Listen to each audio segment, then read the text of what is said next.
The Curious Case of Benjamin Button. By Scott Fitzgerald. Chapter 1.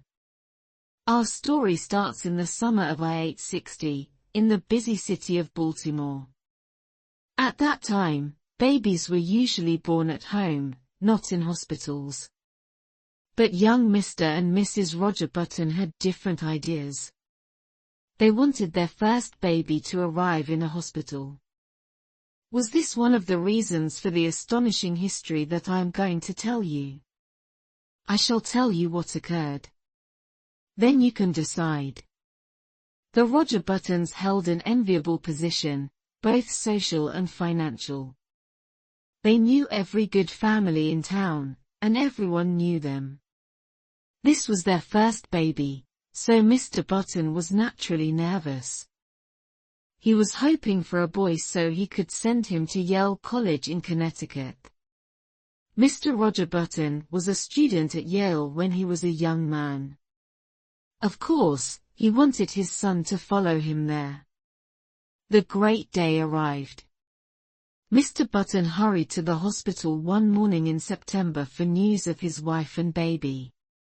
When he was close to the Maryland private hospital, he saw the family doctor, descending the front steps, rubbing his hands together.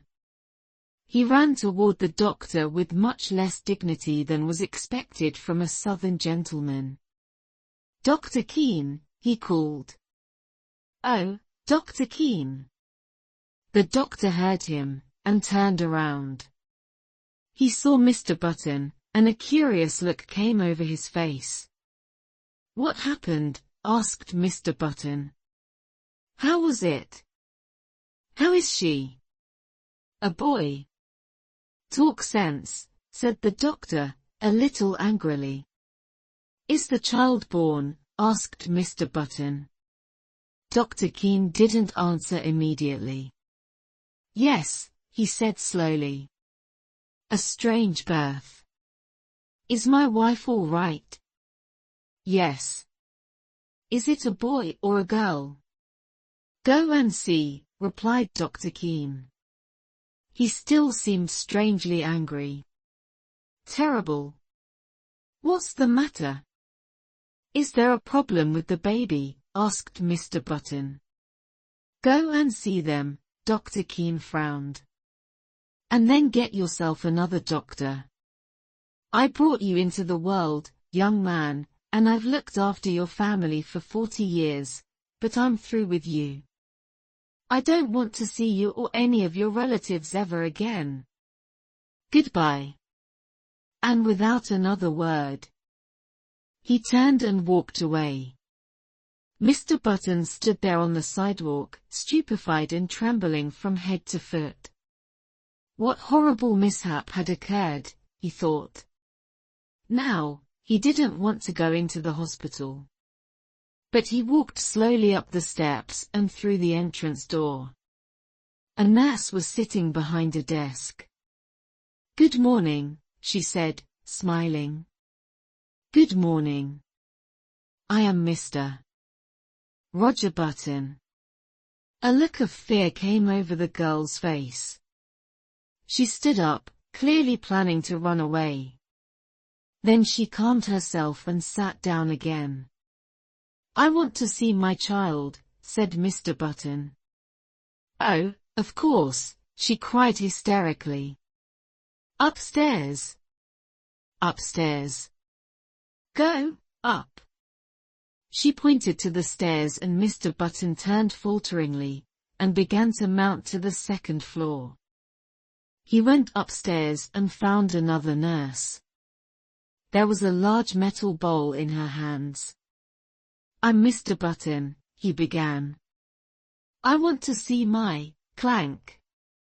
The nurse dropped the bowl. The bowl rolled in the direction of the stairs. Clank!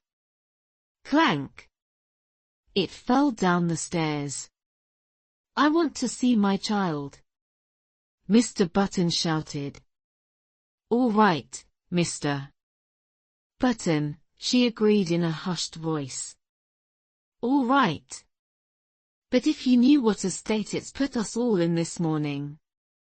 Nobody will want to use the hospital again after this. Hurry! Mr. Batton cried hoarsely. I can't wait any longer. Come this way, then, Mr. Batton. Mr. Batton followed the nurse. There was a sound of babies crying. They stopped by a room. The nurse pushed the door open and they went in. Around the walls were white cribs, each one with a name tied to the top. Well, gasped Mr. Batton, which is mine? There, said the nurse. Mr. Batton's eyes followed the nurse's pointing finger. And this is what he saw. An old man of about 70 years old sat in one of the cribs. His sparse hair was almost white, and he had a long, grey beard. His feet hung over one end of the crib, and his head and arms hung over the other. He looked up at Mr. Batton with dim eyes in which lurked a question. Am I mad? Thundered Mr. Batton.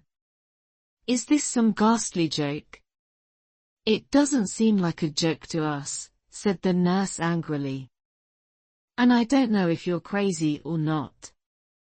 But there's no mistake. That is your child. The old man looked placidly at the nurse, and then at Mr. Batton, and then suddenly spoke in an ancient voice. Are you my father? He asked. Because if you are, went on the old man querulously, please get me out of this place. It's very uncomfortable. Where did you come from? Who are you? Screamed Mr. Batton. I can't say exactly who I am, the old man replied. I was only born a few hours ago. But I know my last name is Batton. You're lying. You're an imposter. The old man turned wearily to the nurse. That's a nice way to welcome a newborn baby, he said. Please tell him he's wrong. You're wrong, Mr. Batton, said the nurse coldly. This is your child and you have to take care of him. We want you to take him home as soon as possible. Home, repeated Mr. Batton incredulously. Take him home? Yes. We can't have him here. I'll be glad to get home, whined the old man. I can't sleep because of all the crying in here. And I asked for something to eat and they brought me a bottle of milk. Mr. Batton sat on a seat next to his son and concealed his face in his hands. What will people say? What must I do? He said to himself quietly. You'll have to take him home, insisted the nurse. Immediately. Mr. Batton suddenly imagined himself walking through the town with the old man at his side. What could he say to people? This is my son, born early this morning. He thought of those people looking in surprise at the old man next to him. The nurse was watching him impatiently. Come. Pull yourself together, said the nurse. See here, the old man announced suddenly, if you think I'm going to walk home in this blanket, you're entirely mistaken. Babies always have blankets, replied the nurse. Well, this baby's not going to wear this blanket any longer. This blanket itches. In a few minutes I'm going to take it off. Keep it on.